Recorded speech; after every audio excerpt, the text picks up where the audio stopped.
Hello and welcome. My name is Bradleymayerharman, and today I have the opportunity to speak to Vic Thapar. He's running for town council in the town of Orangeville. Thanks for joining us today, Vic. Thank you, Brad, for having me here.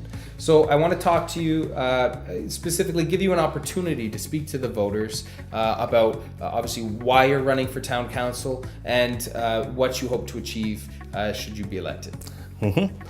As voters, you might have seen my previous videos. As I mentioned, I work for people.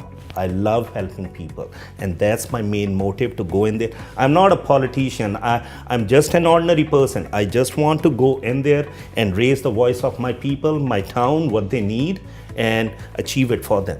And that's all I want to say. And voters, please vote for me. Thank you. Thanks again, Vic. Thank you. And I do want to reiterate, it is very important that we use our democratic right and vote. Make sure that your friends, family, and neighbors get out and exercise that right. Thanks very much for watching, and I'll see you next time. Thank you.